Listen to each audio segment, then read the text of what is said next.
عاملين ايه؟ يا رب تكونوا مليون الف خير. صباح الخير او مساء الخير على حسب التوقيت اللي انتوا بتشوفوني فيه. اللي اول مره يشوفني هو انا ساره من قناه فايب توكس. من غير كلام كتير نخش على فكره الفيديو على طول. ايه فكره الفيديو؟ هتتعلموا معايا انجلش. بص، اول حاجه عندنا ايه هي؟ بص، الانجليش هو اللي ما يعرفش هو في امريكان انجلش وفي بريتش انجلش. ده الحاجات اللي كلنا عارفينها. لكن في حاجه اسمها ستاندرد انجلش. ستاندرد انجلش ده اللي احنا كلنا بنتكلمه، كلنا بنتعلمه في المدارس. الاجانب برضو لما بيروحوا مثلا امريكا او اي بلد بتتكلم اللغه الاساسيه بتاعتها اللي هي لغه الام انجلش، فهم بيتكلموا اللي هو بيتكلموا معاهم ستاندرد انجلش. لكن مش بيتكلموا معظم الناس، يعني معظمنا كلنا عارفين الستاندرد انجلش. نادرا لما تلاقوا مثلا حد عارف، مش نادرا يعني، في ناس عارفين امريكان وفي ناس عارفين بريتش. الناس البريتش في العموم I love them so much. لكن هو في ناس بيقولوا ان انتوا عشان تتعلموا بريتش لازم تكونوا على الاقل اقل من 12 سنه. لكن بصراحه ما بقتنعش بكلامهم. ليه؟ هقول لكم ليه. هديكوا مبرر. عشان في العموم اي حد، اي بني ادم عايز يتعلم حاجه بيتعلمها. دي حاجه. بس ان انتوا لو رحتوا في اي بلد اللغه الاساسيه بتاعتهم بيتكلموا بريتش هناك، فهما انتوا قعدتوا سنه او اكتر بجد انتوا هتتكلموا فيها فلوينت جدا. ان انتوا تقعدوا تتكلموا بيها ان هي عادي، ان هي كأنكوا بقالكوا طول عمركم بتكلموها. ومحدش هياخد باله ان انتوا اصلا اوريدي دي مش اللغه بتاعتكم الام. لكن لو اتقنتوها وقعدتوا تتكلموا وقعدتوا تكوميونيكيت، تتعاملوا مع ناس يعني، وانتوا فاهميني. اكيد فاهميني، بليز قولي ان انتوا فاهميني. بس فان هو في العموم انتوا لما بتعوزوا تحطوا في حاجه في دماغكم ان انتوا تعملوها فانتوا بتعملوها. دي حاجه معروفه. ليه جيت اقول لكم تعالوا اتعلموا معايا انجلش؟ انا بالنسبه لي انجلش اسهل لغه. لكن اهو في العموم هو كلنا دلوقتي محتاجين لغه تانية جنب لغتنا الاساسيه. في ناس دلوقتي على فكره يعني اللي في مصر في اللي مدارس حكومه اوريدي بياخدوا انجلش او ليفل من تالتة اعدادي، فان هي ده تبع المنهج بيخش في المجموع. في اوريدي مدارس انجلش دول بيكونوا اوريدي متعلمينها من كيجي. يعني انا مدارس انجلش متعلمينها من كيجي. وعندنا برضو مدارس فرنش، دول الله يكون في عونهم، دول برضو واخدين فرنش من هم صغيرين، فهم برضو متعودين عليه زي ما مدارس الانجليش متعودين على الانجليش بتاعهم. دي حاجه. ليه محتاجين تتعلموا انجليش؟ بالنسبه لي احسن عشان اول حاجه كل الناس انتوا دلوقتي ممكن تتعاملوا مع الناس العالم كله بالانجليش. مفيش دلوقتي، نادرا لما تلاقوا الناس ما بيعرفوش يتكلموا انجليش. دي نادرا جدا ما تلاقوها. معظم الناس كلها دلوقتي اكتر لغه شاسعه هي الانجليش. ان هو اي حد مش عارف اكلمك بلغه بلدك او لغه الام بتاعتك، بكلمك بالانجليش ان انا اعرف نتعامل. يعني ما ينفعش تمشي في بلد ما تلاقوهاش عارفين انجليش. دي حاجه بتكون غريبه موت. دي حاجه. بس هو بجد الانجليش سهل في التعامل.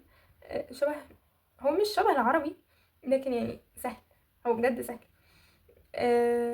في العموم الانجليش برضو لو مش عارفين، لكن هو دلوقتي ممكن عادي جدا تشتغلوا منها. ازاي؟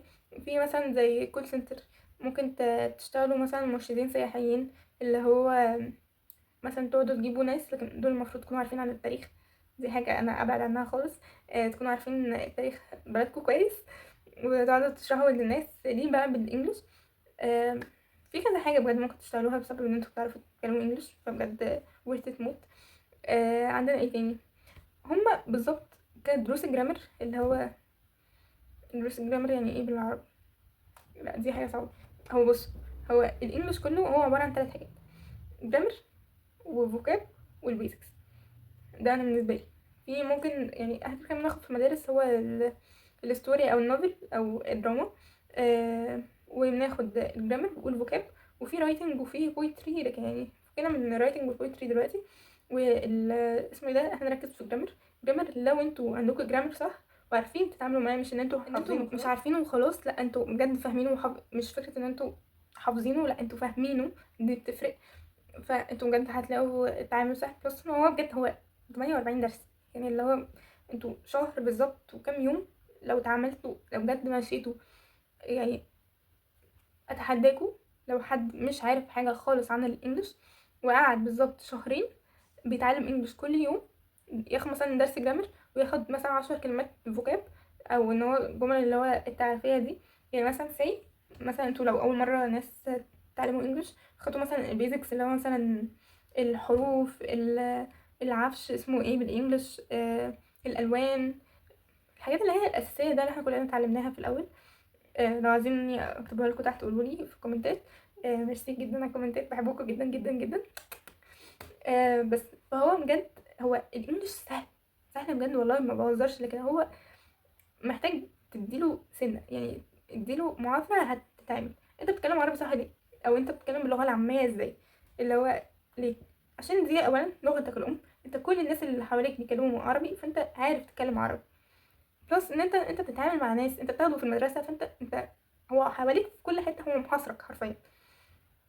بلس ان هو انت مش هتمشي مثلا في الشارع تلاقي كل واحد بيتكلم لغه تانية، اللي هو لا احنا كلنا بنتكلم باللغه العاميه، او الناس اللي بيتكلموا اللغه العربيه دول بجد اللي هو مش موجودين، لكن يعني ماشي اللي هو الله يكون في عونكم، يعني انا ما بحبش، يعني اصلا احنا دلوقتي احنا كمصريين احنا كلنا بنتكلم باللغه العاميه. إيه، في ناس اللي هو بيتكلموا باللغه العربيه فان هو يعني ده عادي برضه احنا بنفهمهم، هما بيفهمونا، فاحنا كلنا بنفهم بعض. فاللي هو كده ليه بقى؟ عشان انت بتتكلمها، انت بتتفرج، انت بتسمع اغاني عربي، انت بتعمل كل حياتك بالعربي. انت بالظبط لو خدت الشهرين دول اتعلمت انجليش من الاساس، من الاساسيات لغايه هناك، هتحتاج شهرين انت هتاخد الانجليش معاك اللي هو تمام زي الفل. هو بجد سهل، مش صعب، مش يعني مش محتاج كل الناس اللي هو لا ده الانجليش صعب انا لسه اتعلمه، لا هو بجد سهل. انتوا لو خدتوه مثلا في الاجازه شهرين انتوا هتلموه. دي حاجه. بس انتوا في العموم كاساسيات ان انتوا تتعلموا اي لغه جديده، انتوا المفروض تلعبوا على كذا حواس، يعني السمع، الكلام، القرايه، دول اهم حاجه تقريبا، والكتابه. ماشي. اول حاجه السمع بتحسنوه ازاي؟ بالاغاني، لكن انتوا مش هتقعدوا تسمعوا اغاني انتوا مش فاهمين معناها إيه او هي بتتكلم عن ايه. دي حاجه. لكن انتوا في العموم محتاجين تسمعوا مثلا الاغنيه وتكونوا مثلا فيها ترجمه مثلا بالعربي، تقروها فانتوا تفهموا كل كلمه معناها ايه. دي حاجه. تاني حاجه انتوا مفروض لو عاوزين بجد وعاوزين موضوع جد، انتوا مثلا تتفرجوا على افلام او مسلسلات بالانجلش، او هو على فكره مش لازم الانجليش، هو ممكن تكون اي حاجه تانية. لكن انتوا مثلا لو سي مثلا بتتفرجوا على فيلم عربي في سبتايتلز تحت اللي هو الترجمه اللي تحت بالانجلش، انتوا في العموم هي بتاخد مكان كبير قوي من تحت، فانتوا كده كده عندكوا على الاقل لازم تيجي مره عليه. فانتوا لو ركزتوا في ان هو كل كلمه انتوا بتسمعوها هي مكتوبه تحت وانتوا قريتوها وراهم، هو انتوا بتحسنوا عندكم الفهم بالرؤيه. انتوا فاهميني؟ اكيد فاهمين. فبجد الموضوع بيكون سهل. دي حاجه. فانتوا محتاجين تتفرجوا مثلا على الافلام، تسمعوا اغاني، السمع كويس جدا، والسبتايتلز اللي هي ترجمه قوي عندكم ان انتوا لما تيجوا تقروا حاجه تفهموها.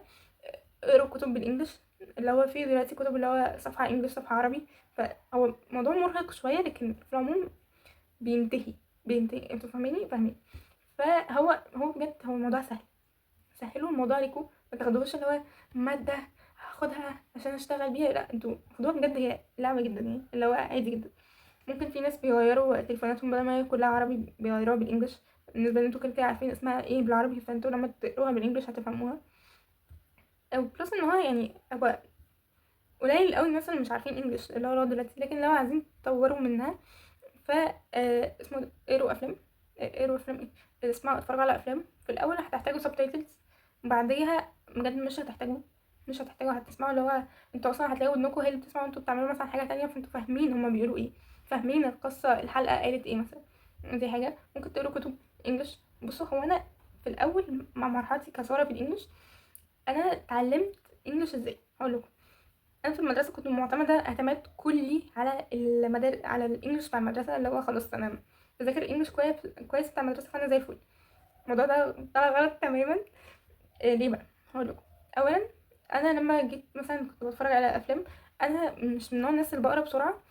فمثلا يجي فيلم مثلا انجليش قدامي، العربي بيجري مني وانا مش لاحقه ومش فاهمه وعيني وجعتني ان انا قاعده اقرا واجري ورا العربي اللي هو الكلام اللي هو لا لا لا انتوا خنقتوني.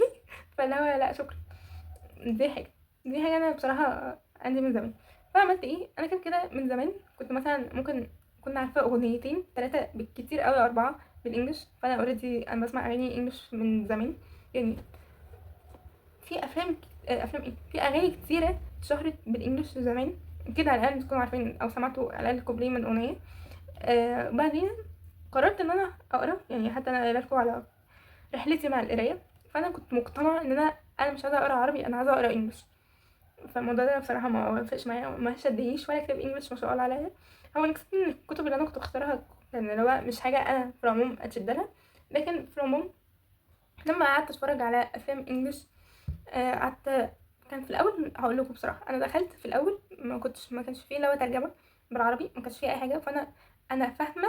كان عادي جدا ممكن في كلام هما يقولوه في النص انا مش لازم افهم كل كلمه. في كلام جدا في النص انا ممكن ما كنتش فاهماه، لكن انا فاهمه يعني ما طلعش من مثلا اول حلقه انا مش فاهمه حاجه.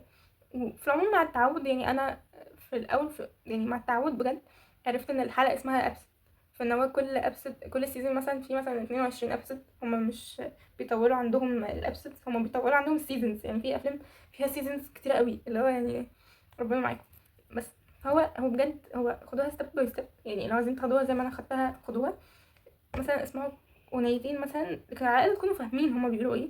يعني عمركم ما تقعدوا تسمعوا حاجات انتوا مش فاهمينها، لكن انتوا بس عشان قعدتوا تسمعوا كتير فانتوا عارفين تقولوها، فاللي هو لا، عشان انتوا 100% في كذا كلمه هتلاقوها بتقولوها غلط. ماشي. اسمعوا اغاني مثلا، وبعديها اتفرجوا على افلام. لو عاوزين ارشح لكم افلام انجلش اكتبوا لي تحت في الكومنتات. بس فخدوها ستيب باي ستيب، ان هو انتوا عارفين من المدرسه مثلا اسمعوا مثلا كم اغنيه، اكيد عارفين اغنيه. يعني دي حاجه مستحيل ما تكونوش عارفاها. وبعديها اتفرجوا مثلا على افلام انجلش، مسلسلات، اي حاجه. لكن كذا يعني كذا فيلم، مش اللي هو انا خلاص اتفرجت على فيلم انا خلاص خلصت، اللي هو لا. اللي هو لا لا بجد، اللي هو لا ما تعملوش كده. اللي هو يا اما كذا فيلم يا اما مسلسل فيه سيزونز كتير قوي فان هو خلاص. ماشي، ده انا بقى افهمه. ماشي. بعديها هتخشوا في حته ان انتوا هتعرفوا تقروا كتب. يعني انا لو ما كنتش قعدت اتفرج على افلام من غير سبتايتلز اللي هو ترجمه، او ان هي كانتش بتتكلم بالانجلش، وانا هو بجد هو كان الفيلم وهما بيتكلموا بالانجلش وانا فاهماهم. انا في كلام بفهمه في بجد، اللي هو افلام الانجليش بتاعتها سهله مش صعبه وكلامها ملعبك. اللي هو لا بجد فيها في كلام كتير سهل. بس اقعدوا اتفرجوا على افلام، وبعديها اسمعوا اغاني برضو. اقعدوا يعني انا مثلا قعدت 3 سنين بسمع افلام وبتفرج على افلام وبتفرج على مسلسلات وبسمع اغاني. فجاه لقيتني بعرف عادي جدا. جبت كتاب اسمه باولز، جامد جامد جامد جامد، لازم تقروه لو بتحبوا القرايه. فبجد هو تحفه. ممكن كمان لو مش بتحبوا القرايه فهتحبوه، هتحداكوا بجد. بس فهو بجد هو تحفه. بس وقروه. ف واحده واحده يعني انا بعد 3 سنين انا فجاه قلت هجرب تاني اقرا مثلا كتب انجلش. انا قلت ان انا مثلا مش من نوع الكتب الانجليش هي اللي بتشدني. بعدين جبت كتاب كان طالع ترند فتره طويله، وكنت من زمان قوي كنت عايزه اجيبه، فجبته وقريته. كان هو كويس. فهو بجد كان حلو موت، وكان شدني وخلصته في قعده والدنيا كانت لذيذه موت. بس ولقيتني فجاه بعرف اقرا انجلش وفاهمه هما بيقولوا ايه وعارفه اتخيل معاهم.